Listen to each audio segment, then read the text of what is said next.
Ah, le kiosque aujourd'hui, Patrice, bonjour, c'est un peu le concours à l'image du jour. Hein. Oui, bonjour Laurent, bonjour à tous. Ce matin, vous ne manquerez pas d'être interpellés, voire amusés par cette photo. Jean-Luc Mélenchon, les yeux exorbités, la bouche tellement grande ouverte qu'on pourrait lui faire un bilan dentaire à distance. Menaces, violence, il ne supporte pas que la police fasse son boulot. Tout comme hier, il ne supportait pas que la presse fasse le sien. Les coups de sang de Mélenchon, on ne va pas trop s'y attarder, hein, d'autant que l'essentiel a déjà été dit, vu et commenté. Ce n'est qu'un perpétuel show ponctué de coups de sang. Nous, journalistes, le savons mieux que quiconque, puisqu'en février dernier, il disait déjà que la haine des médias et de ceux qui les animent est juste et saine. Alors ce matin, si vous voulez haïr, vous avez le choix. Vous pouvez haïr la Croix ou l'Humanité qui se préoccupe du sort des sinistrés de l'Aude. Vous pouvez haïr le Figaro qui trouve que Macron peine à trouver un second souffle. Vous pouvez haïr Libération qui réclame un mea culpa de l'Église à propos des prêtres pédophiles. Vous pouvez haïr Les Échos qui nous annoncent l'avènement des péages urbains. Et vous pouvez même haïr un champion du monde, Thierry Henry, qui fait la une de l'équipe qui s'intéresse au chantier footballistique monégasque. Vous pouvez haïr tout ce que vous voulez, mais vous n'empêcherez pas la France d'organiser les Jeux Olympiques en 2024 et de s'y préparer. Parce qu'évidemment, à cette occasion, il serait délicieusement haïssable que la France fasse le plein de médailles.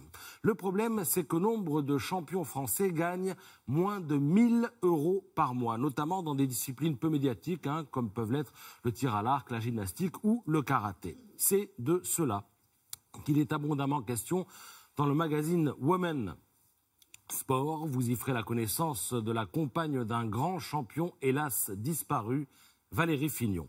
Elle est à la tête d'un dispositif inédit qui s'efforce de mettre en contact sportifs de haut niveau et entreprises.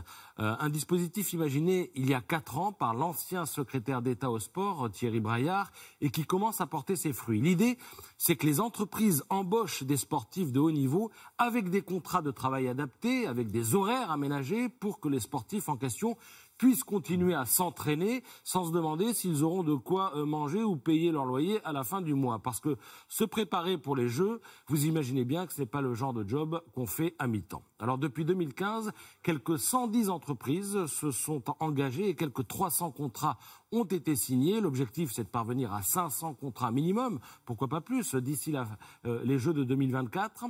Les entreprises ont tout à y gagner parce qu'un succès sportif, lorsqu'il est réalisé par un salarié de la boîte, peut devenir une source de motivation pour tout le monde et un vecteur important pour la communication interne de l'entreprise. Alors en marge de ces contrats sur mesure, eh bien, il existe d'autres options comme celle du mécénat. Il suffit que l'entreprise verse 20 000 € aux sportifs sous forme de bourse annuelle.